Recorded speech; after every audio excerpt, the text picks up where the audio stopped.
Well, thank you very much for two extremely stimulating presentations, and coming from the UK, where experiments of this kind on such a grand scale are quite unusual. It's extremely illuminating for us to see such long-term investments on such major questions. There's so much has been said. I think we'll be overwhelmed with questions, and I think people will be thinking at the moment where to start on this. But it's very impressive to see very, very big issues being discussed, major multi-method approaches being used, and I'm particularly pleased that because of the theme of this conference, that you have also both made comments about the issue of an evidence-based approach to the profession, apart from the specific content of the research you've been doing. You've been making useful remarks about teaching as a research-based profession. You've been casting real question marks over the role of RCTs, which I think may well be a point that people would like to question about. So I hope that's given people a little bit of time to reflect, and I'd like to take the first question, please. David Goff, yeah.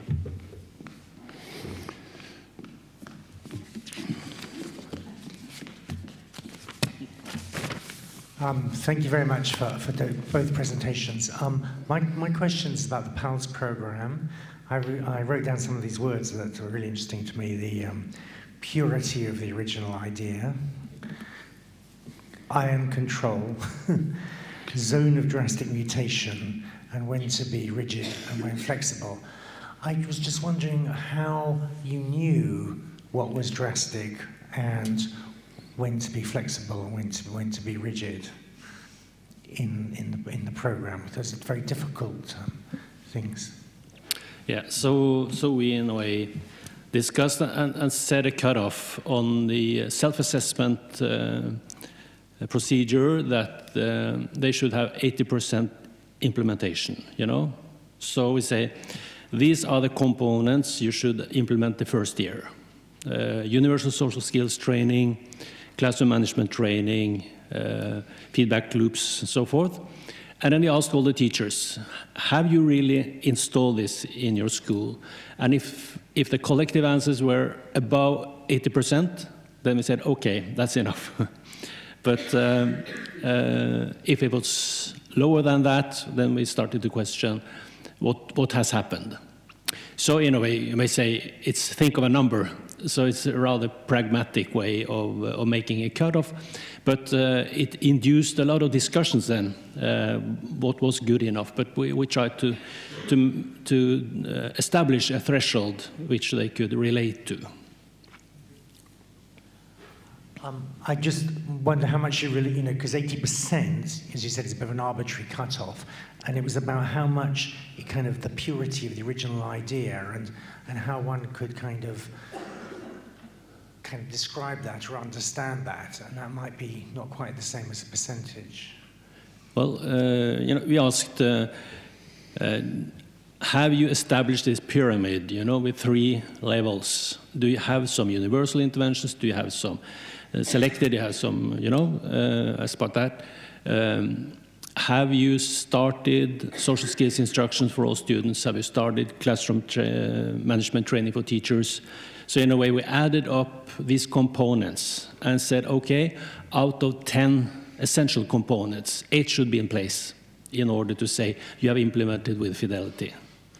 So then you could say, why not 3 or 4, whatever, but that was the way we did it, and it made some sense, but you can't say that, we could say there was an empirical shift below 80%, but that was the best way we could think of it at the time. And then, of course, what we couldn't measure this way was the quality of implementation. So there we see now in in hindsight that we should have observers going in and look at how qualified or how competent were teachers when they did their classroom management, and how competent was the social skills training or whatever. So in a way, there's a quality dimension here, or competence dimension that obviously is lacking, and I think it's a challenge for future measure of implementation quality.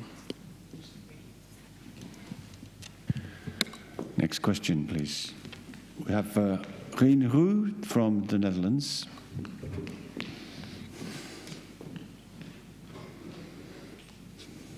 I've got two questions, but I start with, the one is a follow-up on the question of David. It's who decides on what the core components are of the program?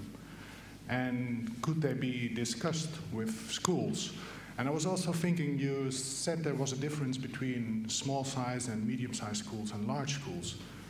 Could it be that the core components might differ between those schools, and could that affect the implementation quality of the program?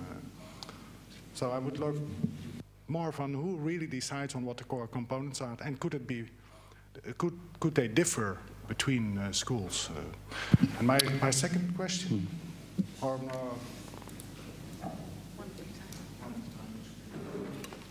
okay, yeah.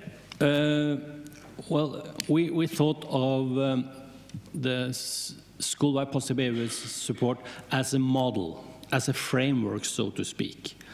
And we built on what we call the principle of response to intervention. That in a way have instituted that you should organize intervention in schools at 3 levels. So we said one core component then is theoretically based and also empirically supported, that there should be interventions on 3 levels for students with different needs. And then we think that the model should include different components. Anti-bullying, social skills training, classroom management training, and each of these should have been tested in controlled trials in order to say they're evidence-based. But they may be added or subtracted based on the needs of the schools. So the menu for the schools were quite open. And then we saw, for instance, that the large schools selected some other components into their framework than small schools. And I think you're completely right that there might be a different constellation of interventions in small and big schools. We didn't look into that, but I think that's, in a way, a next step. But the idea was that each of the components or the elements added to this framework should be evidence-based and tested in controlled trials. So that's and when the school said, okay, we want the anti-bullying component, we want the social skills component, we want functional behavior assessment of single students, and then we say, okay, this is what you ended up with, you have your own manual, and then we go in and look at, when we ask the teachers, have you really implemented this? You know, and we was not only yes or no, but to a very high extent, to a little extent, we're in the process of doing so. To try to graduate the responses then.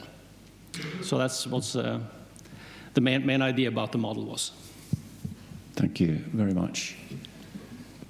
Did you want to come back for a second question, Rien? Maybe someone else wants to follow up on this discussion.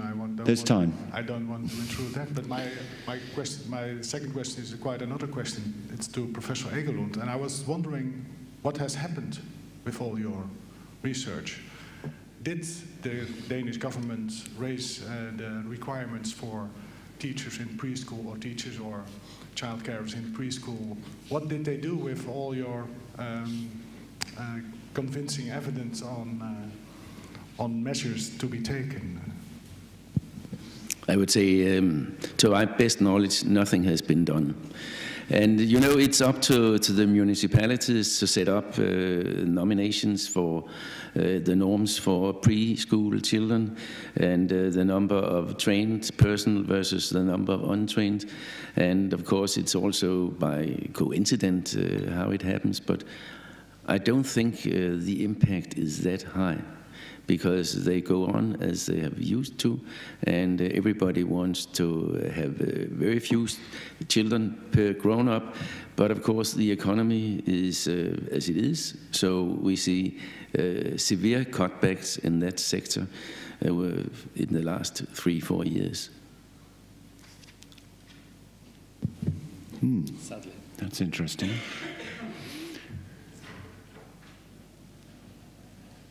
Any further questions? I mean, that last point raises for me immediately the question about how one plans in advance for results to begin to influence behaviour on a grand scale, municipal scale or regional or national scale. So what was the position in the planning that you would produce results and it would be up to others to come towards you to use them?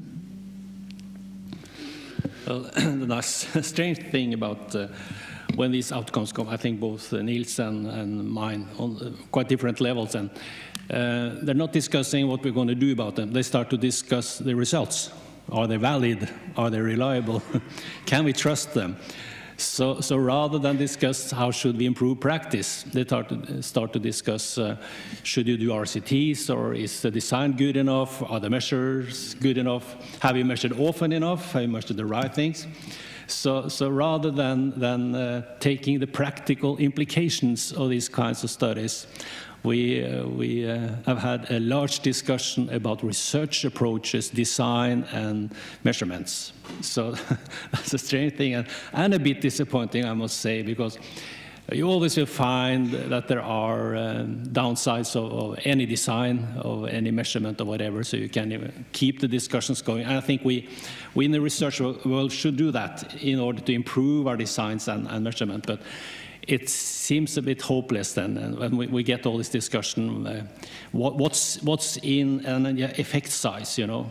Should we really care as politicians and policymakers about the effect size of 0.2? I don't think so, they say, and even some politicians say, I don't believe in research, you know? so we have our own ideas and priorities.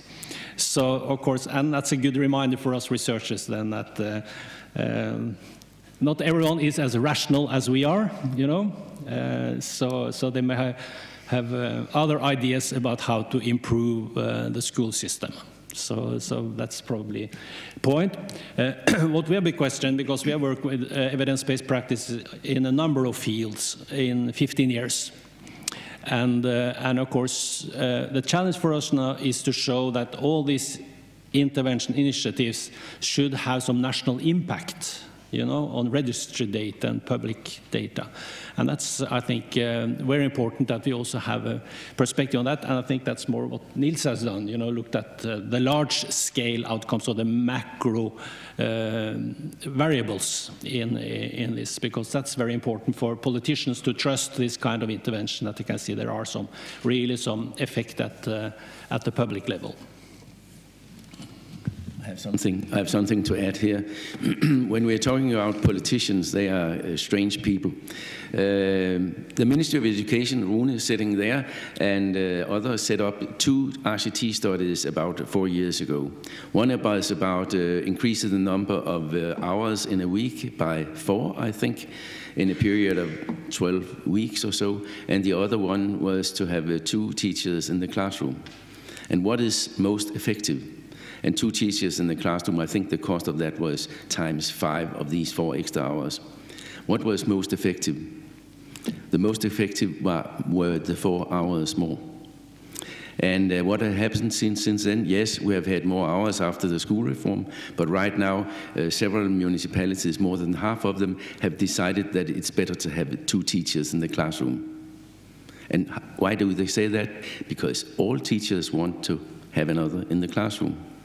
And if we look at our Minister of Education from 2011 until 2015, when she went up before the election, she said, well, we want to have maximum 24 students in the classroom, and we want to have 2 teachers in Danish and mathematics for the first 3 years. Very expensive to do that. Then she became the Ministry of Education. Did she do that? No. That's what you say before an election because everybody likes it, but when it comes to reality, it's something else. Strange.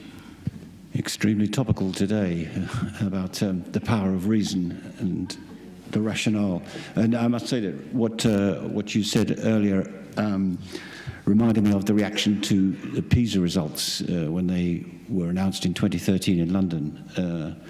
Was immediate vocal responses from academics about the methodologies and questioning, and I was involved in running a media event, and of course a considerable amount of the press were very keen to pick up on the small anomalous methodological issues and essentially avoid the in-your-face issues that the PISA results were presenting. Anyway, enough from me. Who'd like to ask the next point? I had Tracy Burns from the OECD. Thank you, and thanks for the presentations. I was struck by one of the findings that you cited, Professor Egelund, because when you talked about the PISA-PIAC link and you talked about sort of the follow-up that you could do on that group, and I was actually particularly excited when you talked about the level of reading competency being correlated with income and earnings.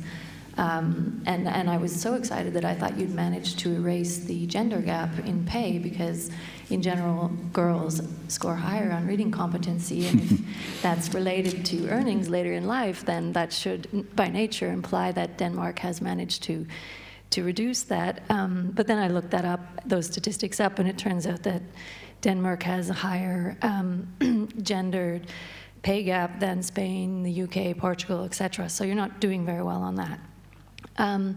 So for me, this raises a question of, it's very nice to find ways to link data, and it's nice to sort of give examples that tell a nice story, but without contextualizing that data or without thinking about what it means when you disaggregate the data, for example, or and maybe not thinking, obviously you've thought about it, sorry. I mean, there's an issue about how these data are presented so that they are the most useful to not just researchers, but also politicians, in order to make them actionable. And so I'm wondering, from your experience, what are the limitations of these kinds of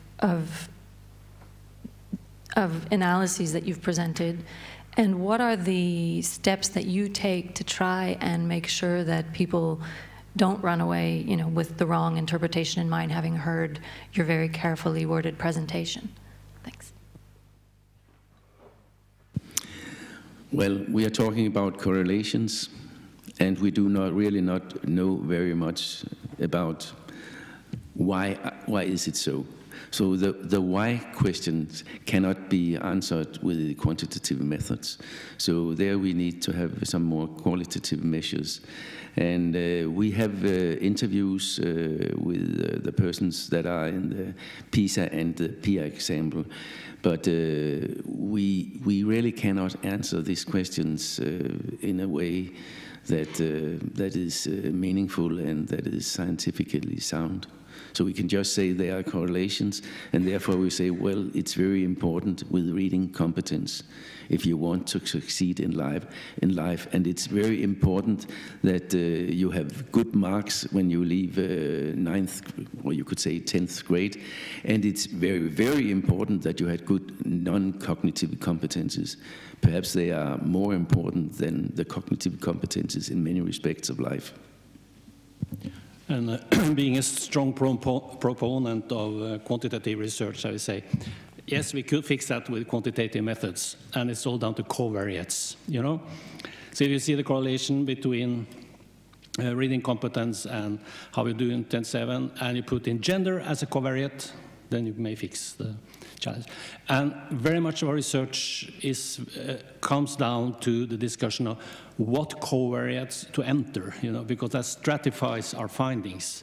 And sometimes it's extremely difficult or important that we take into consideration the covariates of these outcomes, because then you might get the kind of conclusions that sometimes are correct, sometimes are more difficult. So I think it also can be handled with quantitative methods.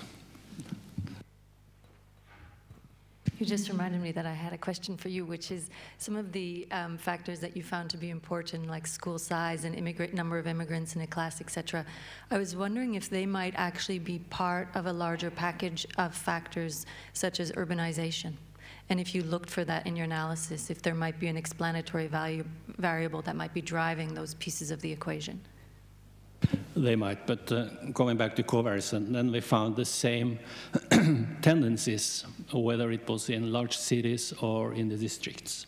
So in a way, we corrected for the level of urbanization then, in order to see, does even, of course, most of the schools in a district didn't have these kind of problems, but to the extent they had, there was the same tendency there as it was in the big cities.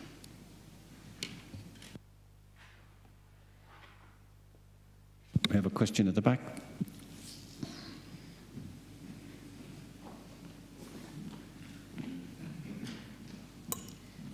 Thank you for your presentation. And I had a follow-up question similar to Tracy Byrne's question for Professor Egelund, because I was intrigued by the finding in preschool that preschool going to kindergarten was, to preschool was positive effect later on.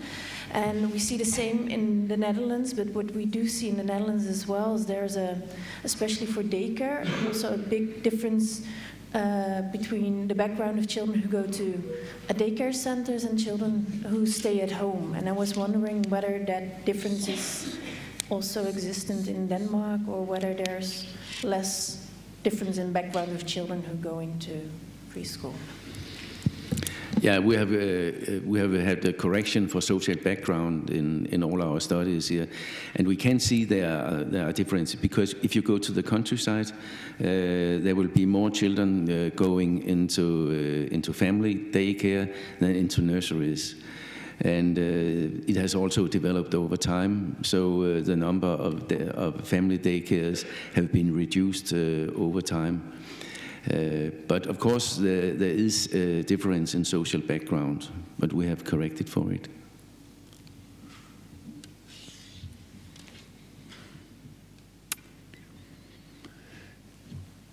Yeah, we have David here. No, I'm looking around. Others are welcome to put their hand up. Yeah. My questions are very broad questions. There might not be enough time, but I was aware of 2 reports in your 2 countries. So at a previous EIPPEE conference, we heard, and then there was later publication about School for the Future, and in Norway. And I just was wondering how your type of very kind of research on programs relates into that wider field. And then in this country, downstairs, you can see outside the library a book which isn't very in favor of evidence approach to education,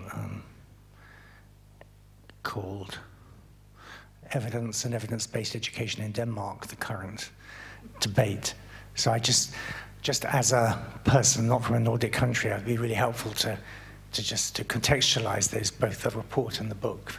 Thank you. Well, I think there's been a change in policy in Norway, at least, with increased interest for research-based knowledge in education. And in the signals from the ministry in their report, they say we want more controlled trials. We should stop rolling out large reforms without testing interventions in small-scale studies. So there are clear signals that they want more of the research-based knowledge into the schools. And also think that there's been an increased awareness of what Niels talked about as non-cognitive skills. Not to the extent that the Ludvigsen committee suggested, but to a certain extent, the new government says that we want the schools to have more responsibility for the development of social competence in children. They discuss self-regulation.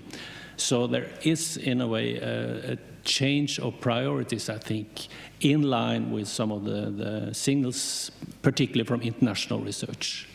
So you might see then, but of course then the policy level and the practical level, practice level is different, two different things. So I'm not sure to what extent that has been implemented locally, but maybe. Yeah, I can say that since 2006 there has been a heavy increase in the funding of quantitative research in Denmark in the education area. And the Ministry of Education give quite a lot of money for studies of also follow-up studies of reforms, and so I think there is a significant increase in the knowledge and also in systematic reviews. But then it's up to the municipalities to decide what they want to do, and it's also up to the headmaster to determine how do I want to use my money in the best way. And of course here it is a problem that the research-based knowledge do not reach those in the municipalities, and those in the schools do not always reach. They do sometime, and I know we have some sitting here that are really looking at what says research, but at the general level I really don't know. Just add a comment to that. It's also revealing reading about the SEAL project in England, you know, a large project in England putting millions of pounds into a reform of non-cognitive skills and school improvement, but then they left it to the schools to implement it as they seem fit, and they continue doing what they had always done. I think maybe a bit of the same process in Norway and maybe also the Nordic countries.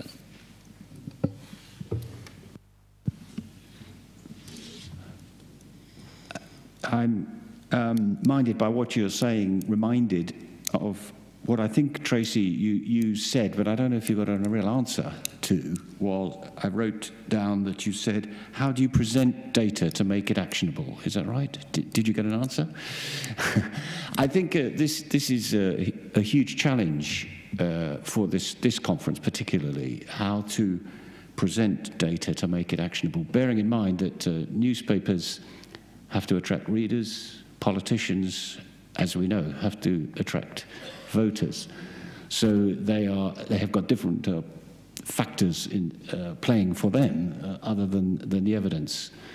And I think in a sense this is what the kind of workshops we're going to be experiencing today and indeed yesterday are trying to grapple with. And I don't expect anybody on the panel here to have exact answers to that problem, but there certainly does seem to be a very important area in between high quality research results and the mediation through political processes and through the media to making actual changes in practice. I don't know if anybody's got any questions or thoughts about this, or any other points we'd like to make before we break for coffee. I would like to add to comment. Yeah, thank you. I think that's two different levels there. One is the production of research knowledge and the dissemination in journals, in newspapers and whatever. Yeah. And that's a kind of discussion level about school policy. And then I think teachers are very pragmatic. They ask, do you have an evidence-based toolkit we could read? Do you have some training offers where we could learn how to do things differently in a way of teaching, the way of handling students, the way of collaborating, whatever. So I think there's a practical level, and I think maybe we who are concerned with evidence practices should be concerned about what are the training offers to teachers during their initial training or when they have been in practice for a while. So I think that's a different level. So if you think first we produce research, then we disseminate it, then people understand it, and then they change practice. I don't think that's the way the information goes. I think it's more directly into practice. And this certainly underlines the crucial role of intermediate players, brokers, and the importance of them having some understanding of both sides of the mediation process, the outputs of high-quality research and the realities of working in schools, working in government, working in the media. Looking to Camille, is it 11 o'clock break? So we're almost exactly on time, is that right? Yes, you are. So it's my pleasure to thank our two speakers for really interesting and exciting explanations, and once again make one feel that the journey was worth it despite everything Ryanair managed to give us in our travelling. And once again we're able to learn something from a completely different country in which things can occur which just could not occur in our own country. So thanks to both our speakers. And thank you, Andrew.